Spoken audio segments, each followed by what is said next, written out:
Shalom, apa kabar para pemirsa Pijar TV?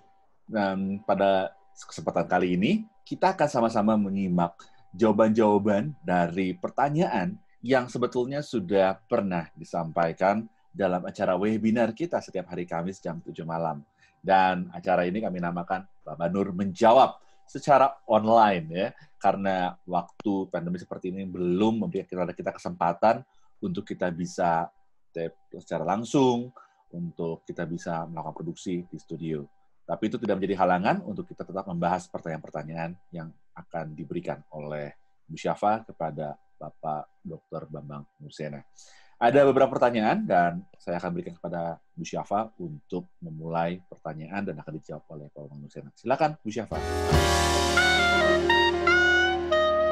Ini ada pertanyaan dari Pak Akyang yang menanyakan apakah ada bukti yang kuat yang tak terbantahkan bahwa kuburan Yesus benar-benar ada di Yerusalem dan Yesus benar-benar bangkit dari kubur. Mohon dijelaskan, Mbah. Ya, terima kasih. Shalom alaikum Beshem Hamasyah. Salam sejahtera untuk saudara sekalian di dalam Kristus. Nah, saudara-saudara, bukti bahwa kubur Yesus itu ada di Yerusalem dan itu adalah kubur yang kosong, itu tercatat dalam banyak temuan arkeologi dan catatan sejarah. Memang kalau kita ziarah ke Yerusalem, di sana itu sebetulnya ada dua tempat yang disebut sebagai Golgota. Tetapi saya kira akhir-akhir ini setelah majunya ilmu arkeologi, sebetulnya saya katakan tempat itu sudah hampir pastilah 99% bahwa tempatnya itu di gereja kubur Kristus yang dikenal dengan Kanisah Al-Qiyamah, gereja kebangkitan Kristus dalam bahasa Arab. Tetapi ada satu tempat yang diklaim juga sebagai Golgota, namanya adalah Garden Tomb. Dan tempat itu sayangnya, sekalipun tidak memiliki arti arkeologis, tapi sering dikunjungi oleh para peziarah Indonesia. Nah, saya akan tunjukkan bukti-bukti, ya, mana Golgota yang sebenarnya. Yang pertama, kata Golgota di dalam bahasa Ibrani, ya, itu diterjemahkan menjadi bahasa Yunani karena Alkitab kita tertulis dalam bahasa Yunani, yaitu Kraniotopos. Bahasa Ibraninya Gulgulet atau bahasa Aramaiknya Gagulta. Artinya apa? Artinya sebenarnya adalah tempat tengkorak. Dan ini jelas sekali dalam Injil. Golgota itu bukan bukit. Injil mengatakan tempat tengkorak. Misalnya di Matius pasal 27 ayat 33, Markus pasal 15 ayat 22 kalau tidak salah ya, Lukas pasal 23, dan seterusnya. Semua Injil mencatat itu. Nah, kapan Golgota itu disebut bukit? Nah, ini sebetulnya salah kaprah. Ketika Santo Hieronymus menerjemahkan Injil di dalam bahasa Latin yang dikenal dengan Biblia Sacra Vulgata. Sebetulnya Hieronymus tidak pernah menerjemahkan juga dengan bukit, tapi dia memperkenalkan dengan kata Calvary Locus, yaitu tempat Kalvari, sama persis tempat tengkorak. Hanya kemudian ada perkembangan, itu abad pertengahan, di mana kata Calvary Locus berubah menjadi Calvary Dolis, yang artinya bukit Kalvari. Nah, ini awal asal usul kesalahpahaman itu. Nah, yang disebut dengan Garden Tomb itu sebetulnya itu baru dibuat pada tahun 1883 oleh seorang jenderal Inggris namanya Charles Gordon. Charles Gordon itu menemukan suatu tempat yang kok mirip bukit dan seperti tengkorak lah, karena mungkin dia sudah membayangkan Golgota itu sebagai bukit bukan sebagai tempat, akhirnya diklaim itu adalah Bukit Golgota. mungkin karena popularitas lagu, waktu itu ada lagu James Montgomery tahun 1800 yang menyebut tentang bukit suci yang disebut Golgota. Lalu di abad yang sama itu lagunya yang sampai sekarang dikenal ya. Apa namanya dalam bahasa Indonesia terjemahkan, nun di bukit itu tampak kayu salib. Itu kan nun di bukit itu, di bukit itu. On a hill far away. Jadi dibayangkan sebagai bukit. Akhirnya apa? Orang awam itu rupanya lebih cepat menghafal lagu ketimbang menghafal Alkitab. Akhirnya itu dianggap sebagai bukit, padahal bukan bukit. Nah, terus kedua, karena adanya sekali lagi ini penyakit lama ini, konflik Katolik Protestan. Orang Protestan merasa tidak punya tempat lagi, karena kan memang baru berdiri tahun 1517 Protestan itu. Sampai di Yerusalem dan sekitarnya, yang namanya tempat-tempat suci itu kan sudah miliknya gereja Ortodoks sama gereja Katolik. Karena kehabisan kapling, ada kecenderungan bikin tempat sendiri gitu loh. Itu sudah penyakit warisan manusia itu. Akibatnya seolah-olah ada dua Kalvari. Yang satu Kalvari versi Protestan, satunya Kalvari versi Katolik dan Ortodoks. Nah ini yang harus dijelaskan. Arkeologi tidak pernah sekarang ini menggubris lagi tempat yang namanya Garden Tomb itu. Ini saya tunjukkan satu buku ya. Ini buku arkeologi yang ditulis dari penelitian Dan Bahat ya. Seorang yang meneliti ini diterbitkan oleh Karta Yerusalem. Judulnya The Illustrated Atlas of Jerusalem, ini bukunya. Ini hasil penggalian arkeologi yang sangat serius, ya. Sejarah arkeologi itu dibuktikan apa hasil penggalian itu dan bagaimana kepastian dari situs Yesus itu. Yang pertama gini, dugaan dari Jenderal Gordon tadi yang sebetulnya itu juga tidak mewakili Protestan, itu hanya gereja Anglikan sebetulnya, gereja Inggris. Malahan gereja Luther itu malah mendirikan tempat ibadah atau gerejanya dekat Golgota lama itu, ya. Kalau yang pernah ke Yerusalem pasti tahu itu. Nah, tapi waktu itu di abad 19 itu kan belum muncul studi arkeologi Bible. Belum muncul. Ya, batu Rosetta itu ditemukan memang tahun 1790-an. Tapi 23 tahun baru orang bisa mengenal arkeologi gara-gara membaca prasasti itu. Kemudian yang kedua, sekitar tahun 1930-an itu arkeologi Timur Tengah masih meneliti tentang kota Abraham, Ur-Kasdim. Lalu baru sekitar tahun 1940, 50, 60 baru Holy Land itu diteliti. Nah akhirnya apa? Antara situs tradisional yang memang itu berabad-abad dipegang oleh gereja kuno, ditabrakkan dengan klaim baru yang muncul zamannya Pangeran Diponegoro. Itu kan zamannya Pangeran Diponegoro itu gitu loh. Nah, terus kemudian asumsi itu didukung apa misalnya? Yohanes 19 ayat 20. Di mana Golgota itu letaknya dekat kota. Berarti kan letaknya dekat kota, ya. Artinya tidak di kota. Yang kedua, Ibrani 13 ayat 12, di mana disebutkan bahwa letaknya Golgota di luar pintu gerbang. Berarti tidak di dalam pintu gerbang. Nah, sementara Golgota yang ada gereja Holy Sepulchre itu atau gereja Kanisa Al-Qiyamah itu ada di dalam kota. Bagaimana arkeologi bisa mengungkap ini? Kita bisa membaca tulisannya Yosefus ini, Perang Yahudi.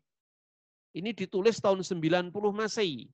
Ya, Yosefus ini menulis di dalam bahasa Yunani dan di sini edisinya terjemahkan pakai bahasa Inggris. Jadi kata Yunani dan ada terjemahan dalam bahasa Inggris. Menurut bukunya Yosefus yang ditulis tahun 90 Masehi, judulnya adalah Perang Yahudi. Dia mengatakan begini, Yerusalem ketika bait Allah itu dihancurkan, itu terdapat 3 pintu gerbang. Gerbang yang ketiga, kata Yosefus, itu dibangun pada masa Herodes Agripa. Dan Herodes Agripa itu cucunya Herodes Agung. Kapan dibangun? Sejarah mencatat tahun 44. Lah penyalipan terjadi tahun 30-an, kan gitu kan? Berarti yang namanya gerbang terakhir tadi, gerbang ketiga, itu dibangun tahun 44 ketika Herodes Agripa menjadi penguasa di situ. Berarti pada zaman Yesus, letaknya kota tidak seluas zaman Agripa. Karena Yesus kalau disalib tahun 33 misalnya. Berarti itu kan 12 tahun atau lebih sebelum pembangunan tembok ketiga. Nah itu penting.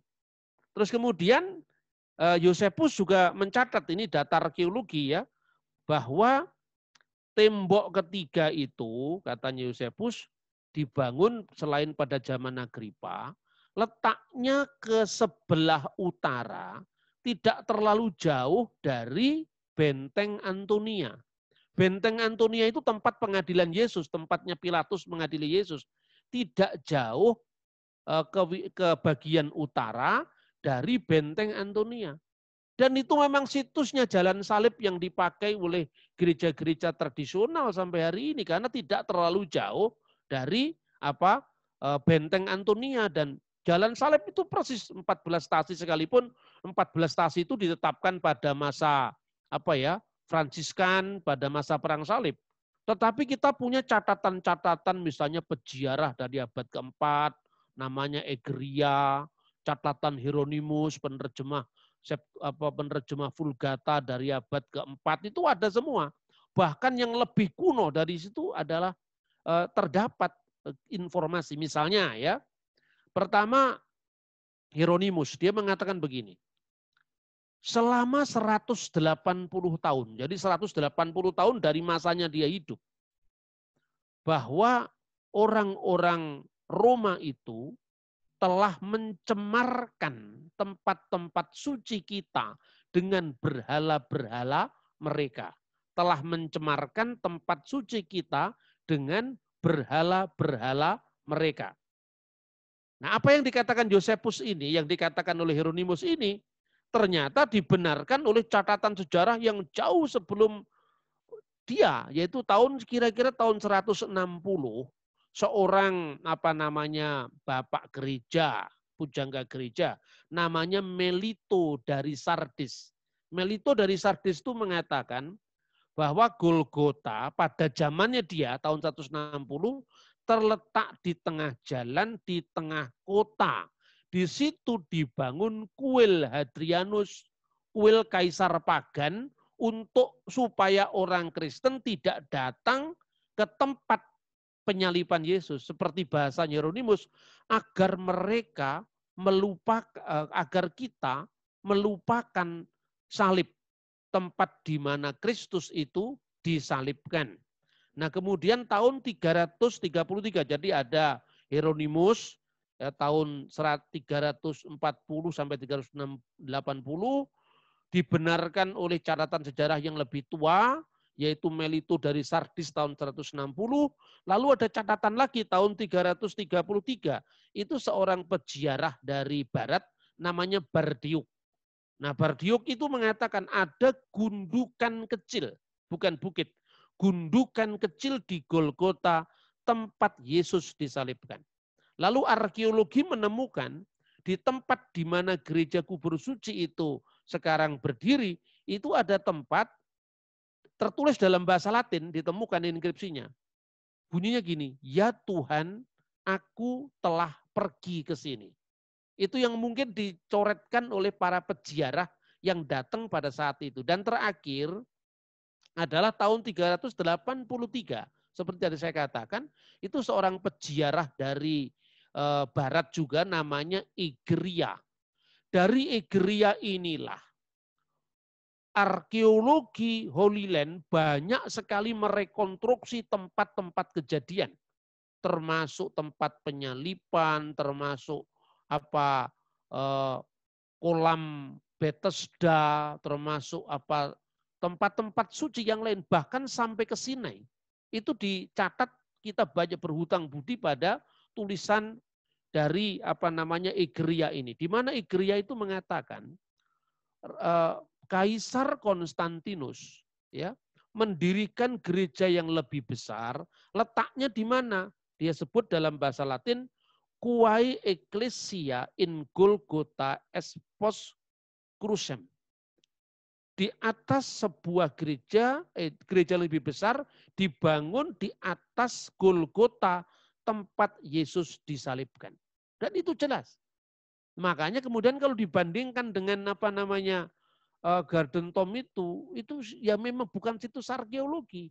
Bahkan temuan-temuan terbaru sejak tahun 1969 itu benar-benar diteliti oleh seorang arkeolog yang mengatakan bahwa tempat di mana Garden Tomb itu yang disangka Golgota yang sebenarnya oleh orang-orang Anglikan itu ditemukan banyak sekali kuburan.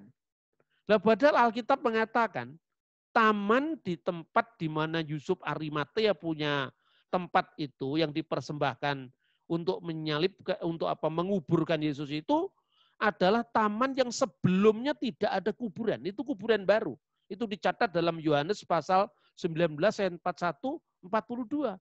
Sementara yang disebut versi gereja Anglikan tadi itu banyak sekali kuburan dan ternyata situs itu berasal dari Bait Allah pertama, abad ke-6 sebelum Masehi, jadi jauh sekali, gitu loh. Nah ini penting sekali dan kemudian gimana letak taman itu kalau begitu kan itu kan? Karena kan itu namanya taman. Sekali lagi Yosefus mencatat di dalam Perang Yahudi buku ke-5 ya, bab ke-4 ya, angka 2 dia mengatakan tembok kedua itu berawal dari gerbang genat.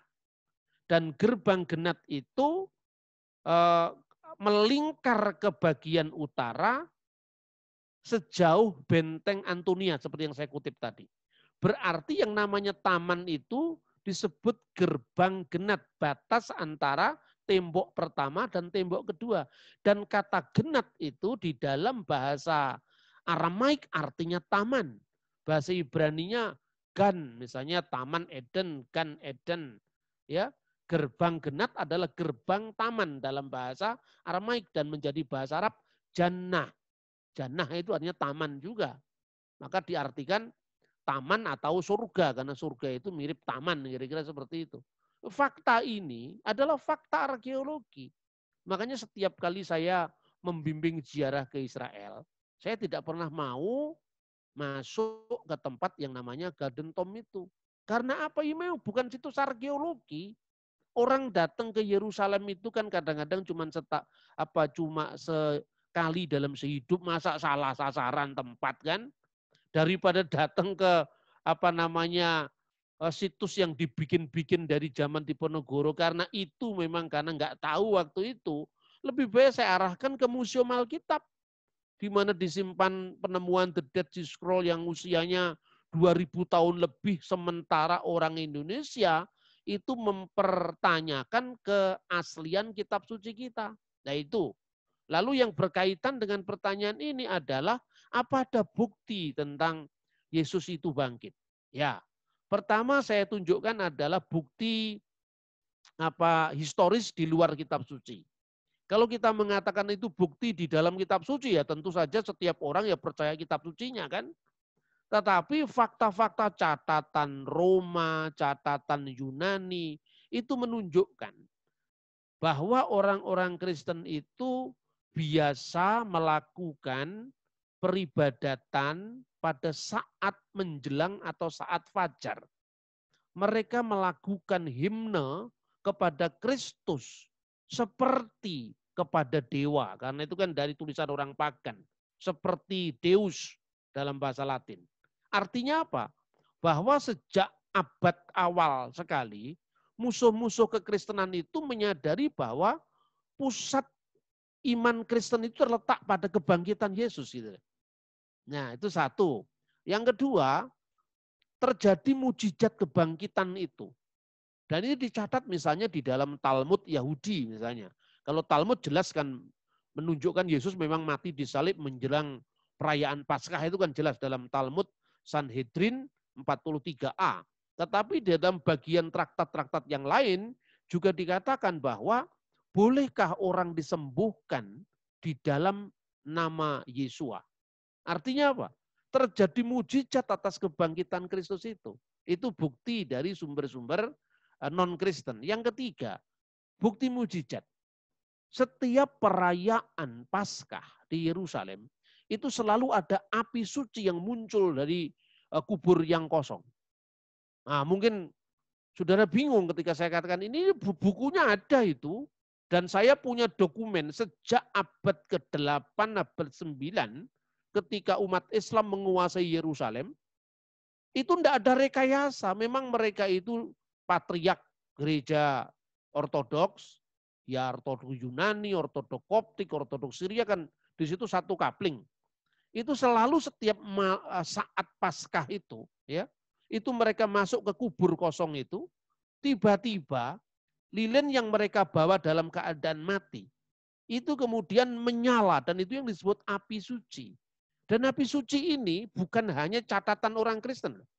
Saya punya catatan Al-Waqidi, seorang sejarawan Islam dari abad ke-9, mencatat dengan dokumennya lengkap di situ. Jadi ada bukti mujizat diteguhkan setiap tahun sejak zamannya abad pertama sampai hari ini. Ya, saya kira itu. Jadi ada bukti yang saya katakan itu adalah bukti arkeologi, bukti sejarah. Jadi lengkap sebetulnya yang kita lakukan bahwa Kristus memang bangkit. Kristus memang disalib. Itu fakta sejarah. Kalau Anda tidak percaya dengan yang supranatural, saya tunjukkan ini loh. Yang bukti sejarahnya. Seperti itu. Saya kira sudah jelas ya jawaban saya. Ya, sudah, Mbak. Dan sebetulnya setiap tahun juga kita bisa melihat siaran langsungnya ya, Mbak, tentang api suci itu, baik melalui YouTube atau media yang lain, karena itu sampai sekarang masih terjadi ya, Mbak. Masih terjadi, dan gini, banyak orang yang mengatakan, itu mungkin rekayasa orang Kristen. Sejak zamannya Sultan Salahuddin, bahkan sebelum itu, yang menunggu gereja kubur suci itu keluarga Islam. Namanya keluarga Nusaibeh. Saya pernah ketemu sama beliau dan saya ngobrol sama beliau, nanti saya tunjukkan fotonya ke Pijar. Saya ngobrol sama beliau, saya sampaikan, ngobrolnya pakai bahasa Arab dong karena dia orang Arab ya. Itu keluarga Muslim yang menunggu itu sejak zamannya Islam masuk pertama kali ke Yerusalem. Dan dia yang memegang kuncinya gereja Kanisa Al-Qiyamah itu. Memang kota suci itu juga pengunjungnya macam-macam. Saya pernah datang di tempat depan itu, lagi nunggu-nunggu rombongan saya keluar dari gereja itu. Ada orang Korea marah-marah. Nah, ini orang Kristen pasti yang marah-marah. Itu berhala. Orang tidak bisa membedakan antara situs arkeologi dengan berhala gitu loh. Ini yang membuat otak kita agak tumpul ketika kita tidak menghormati sejarah. Orang tidak menghormati sejarah itu kan sakit ingatan. Karena sejarah itu kan catatan masa lalu untuk bagaimana kita jadikan pijakan pelajaran ke masa depan. Maka Bung Karno mengatakan kita bisa meninggalkan museum kapan saja, tapi kita tidak pernah bisa meninggalkan sejarah. Karena hari ini adalah kenyataan, hari kemarin adalah kenangan, dan hari depan adalah impian. Ini sejarah. Jas merah dong, Mbah. Iya, jas merah. Jangan sekali-kali meninggalkan sejarah. Sekalipun saya pakai kaos hijau, ya. Tapi jas merah, jangan sekali-kali meninggalkan sejarah, kan gitu. Iya, terima kasih, Mbah. Semua sudah jelas dan saya kembalikan kepada Mas Jo untuk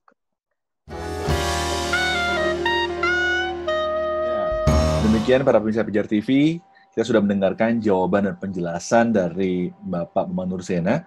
Dan harapan kami adalah apa yang sudah dijelaskan saat ini, itu juga bisa memberikan kejelasan bagi kita tentang iman kita tentunya ya. Dan kami terus mengajak Bapak Ibu Saudara sekalian, apabila Anda menyaksikan acara ini, Kami mengundang Anda untuk mengikuti webinar yang diadakan oleh Pijar TV, Dialog Teologis Lintas Iman.